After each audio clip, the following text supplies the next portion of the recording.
Саламатсыздар ма, құрметті оқушылар? Жағдайларыңыз қалай? Жақсымыз ба? Керемет. Яғни біздің сабаққа түгел қатысып, сабақты үнемі үздіксіз оқып отырмыз. Бұл үлкен жауапкершілікті талап етеді. Жауапкершілік, адамгершілік қасиеттің бір көрінісі дегендей, осы дәйекті сөзді үнемі есте сақтап жүрейік. Құрметті оқушылар, қазір біз сергіту сәтін өтетін боламыз. Әрқайсымыз өзімізге тиесілі гауһартасты таңдай отырып, сол гауһартастың астында өздеріңізге тиесілі қасиеттеріңізге байланысты керемет сөзді оқитын боласыздар. Әрбір гауһартасты оқыған оқушыға біздің ұлттық құндылығымызды дәріптей отырып, мындай таратпа қағаздар берілетін болады. Ал енді дайынбыз ба, балалар? Дайын болсақ, келе қойыңыздар. Бірінші Гүлназия, өзіңіздің гауһартасыңызды таңдаңыз. Керемет.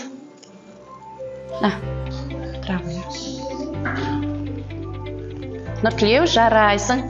Номер бірінші дейді. Ақылдысың, сенімді дос дейді, батылсың дейді. Зейінді оқушы, дарасың, өте жақсы, керемет, ақылдысың. Мейірімді, ерекше жансың, керемет балалар. Енді, құрметті оқушылар, осы беріп тұрған өздеріңіздің қарашы үйдің бейнесіндегі таратпа қағаздың артында сан жазылған. Бір деген санда жазылған оқушылар бірінші топқа орналасамыз, екі деген саны бар оқушылар екінші топқа орналасамыз.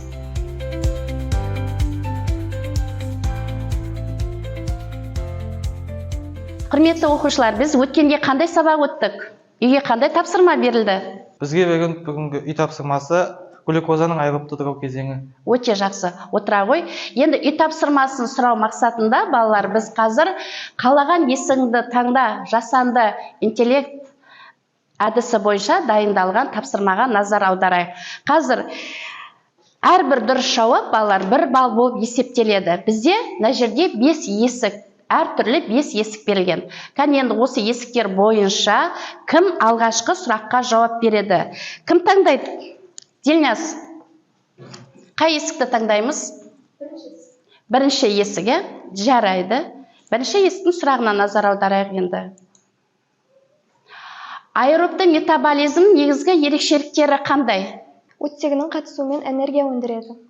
Өте жақсы. Яғни тексеріп көрейік енді балалар. Мына жерде қарайық. Қыз яғни қуанып тұр. Дұрыс жауап па? Дұрыс жауап. Енді келесі жауапты да көрейік. Енді қыз бұл жерде не істейді? Мұңаяды екен. Сонда бізде Дильняс өте жақсы 1 балл. Қай есікті таңдаймыз? Екінші есік. Екінші есікті таңдаймыз дейді. Берік, екінші есікті ашайық енді. Қандай сұрақтар келеді екен? Гликолиз процесі қай жерде өтеді? Цитоплазмада. Цитоплазма дейді. Оқушы не істеді? Қуанды. Яғни біздің жауабымыз дұрыс. Кребс циклы ацетилкофермент, су, нат, фат, аденин дифосфат және оксалоацетаттың көмегімен жүреді. Өте жақсы. Ал енді келесі Анел. Соңғы есік. Соңғы есік қалған. Енді сұрағын көрейік. Фотосинтез процесінде қандай газдар алмасады? Жауап: көмірқышқыл газы және оттегі. Яғни балалар, енді осы сұрақтың дұрыс жауап екенін қарап көрейік. Оқушы не істеді, балалар? Қуанды. Яғни фотосинтез процесінде бізде оттегі және көмірқышқыл газдары алмасады екен. Өте жақсы, керемет. Енді өткен үй тапсырмасы бойынша түсінбеген сұрақтарыңыз бар ма? Құрметті оқушылар, бүгінгі өтетін сабақты бағалау шкаласы бізде домбыра бейнесінде алдым. Ұлттық құндылығымызды насихаттау мақсатында. Әрбір бір жауап пернеде көтеріліп отырады. Бұл сіздердің білім шыңдарыңыз болады.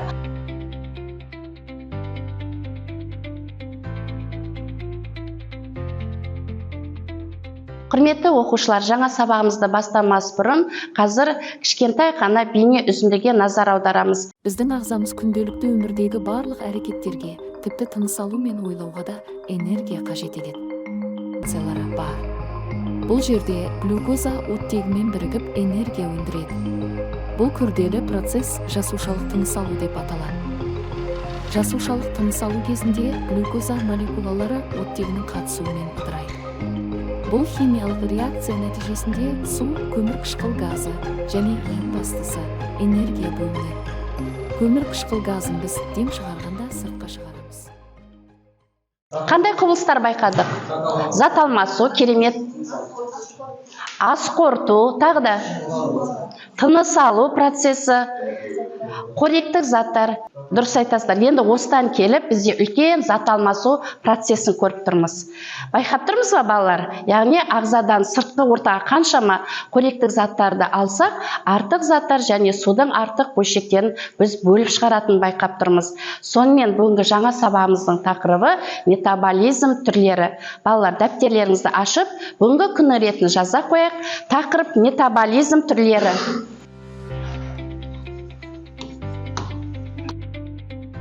Бүгінгі сабақтың оқу мақсаты негізінен бізде осы метаболизм процесінде зат алмасуды меңгеру.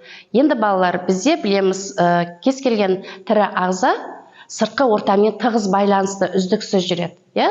Бұл кезде қандай байланыстар болады? Зат алмасу және энергия алмасу процестері жүреді екен. Бұл процестерді біз метаболизм процесі деп атаймыз.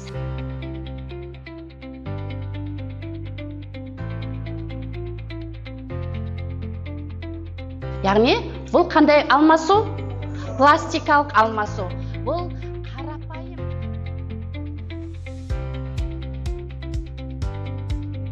Осы сыртқы орта менен ішкі ортаның байланыстырып тұрған осы метаболизм тепе-теңдікті сақтай отырып, бізде гомеостаз деген таң қажайып процесті береді. Гомеостаз деп отырғанымыз осы ағзалардың тепе-теңдік реттейтін процесі. Оқушылар, жаңа сабақ түсінікті ма? Құрметті оқушылар, енді жаңа сабақ бойынша дайындалған теориялық тапсырмаларға назар аударайық. Бірінші жеке жұмыс. Кім жылдам жасанды интеллект әдісі бойынша жасалынған тапсырмаға назар аударамыз. Бірінші сұрақ. Полимерлердің мономерге айналуы, немесе мономердің полимерге айналуы не деп аталынады? Зат алмасу, биосинтез, ассимиляция. Кім айтады? Темірлан, келе ғой. Полимерлердің мономерлерге айналуы, немесе мономерлердің полимерлерге айналуы. Зат алмасу. Зат алмасу. Дұрыс емессің. Не істеді оқушы? Қуанып, жазып алып отыр. Яғни дұрыс жауап. Отыра ғой. Келесі. Метаболизмнің қанша түрі бар? 2 түрі. Өте жақсы. Көмірсулар моносахаридтегі айналдыратын фермент, амилаза. Фосфор қышқылының арасындағы байланыс бұл макроэргиялық. Өте жақсы, керемет. Зат алмасудың соңғы өнімдегі барлық жауап дұрыс. Яғни қандай жауаптар дұрыс? Көмірқышқыл газы, H2O, ATF. Яғни көмірқышқыл газы, су, ATF бұл біздегі зат алмасудың соңғы өнімдері болып табылады. Дұрыс па жауап? Бірінші топ бойынша жеке жұмыс орындаған оқушылардың балын қойып жіберейін. Дұрыс. Анел, 1 балл берік.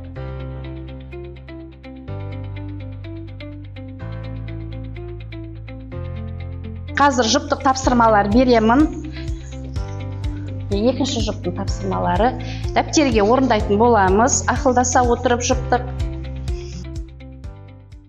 Бірінші жұпқа берілген тапсырма катаболизм мен анаболизм салыстырасыздар. Екінші жұп 2 процесті сәйкестендіру процесін жүргізесіздер, ал үшінші жұпқа ситуациялық тапсырмалар берілді. Жалпы екінші жұптық жұмысқа 2 минут уақыт беріледі. Жеткілікті ме балалар? Жақсы.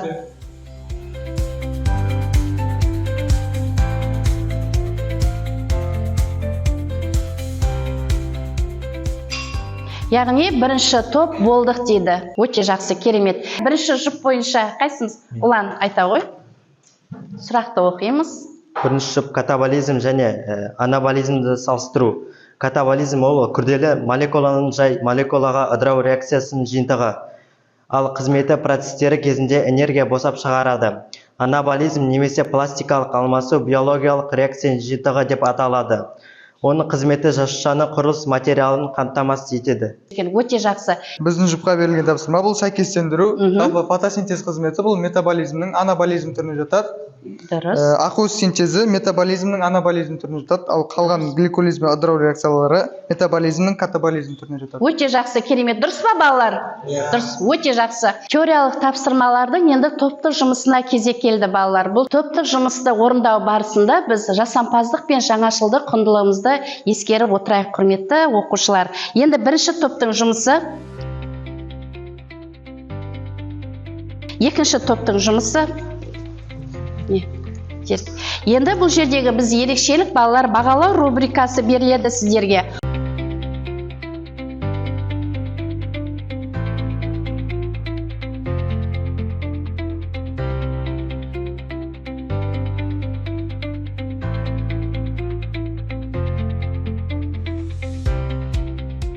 Анаболизмге мысал бұлшықеттің өсуі, белоктың яғни ақуыздың синтезі, глюкозаның молекулаларынан гликогеннің түзілуі және тамақтан кейінгі бұлшықеттің ұлғаюы. Жасушаларда жаңа құрылым пайда болуы, бұл энергияны қажет ететін құрастыру процесі. Бізге берілген екінші сұрақ катаболизм жүретін процесті анықтаңыз.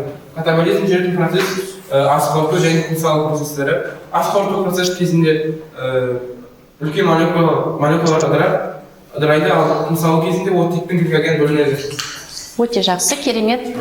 Бізде екінші топқа берілген энергия айналымы бейнелі сұрақтарға жауаптары өте жақсы, керемет. Отыра қойыңыздар. Энергия қай кезде бөлінді және де қай кезде жұмсалды?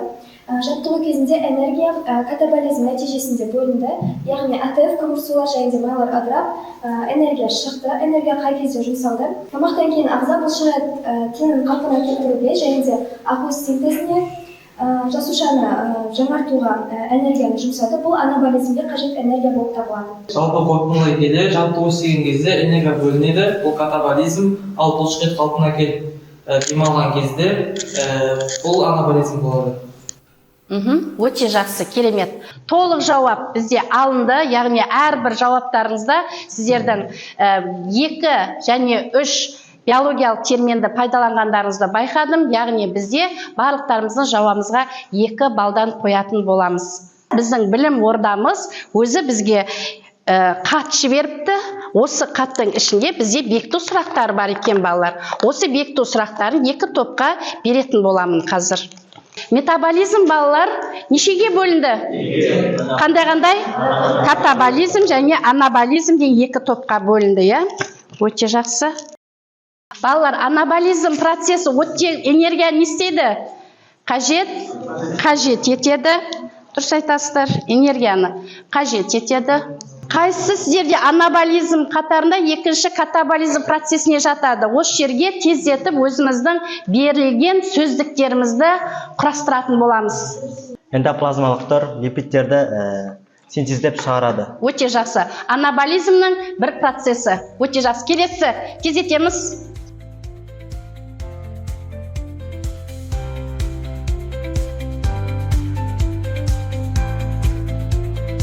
Балалар, жаңа сабақ бойынша түсінбегендеріңіз бар ма? Бүгін керемет, барлығымыз жақсы белсене атсалысыңыздар. Құралай бізде 8 балл, Әнел 10 балл, Нұртілеу 9 балл, Берік 10 балл, Делняз 10 балл, Аяжан 10 балл. Міне өстіп оқушылар керемет атсалысыңыздар. Міне осымен біздің бүгінгі сабағымыздың қорытындысы да келді. Мен сабақты түсіндім, сұрақтарым бар, түсінбедім. Осы бойынша кері байланыс берсеңіздер сіздер.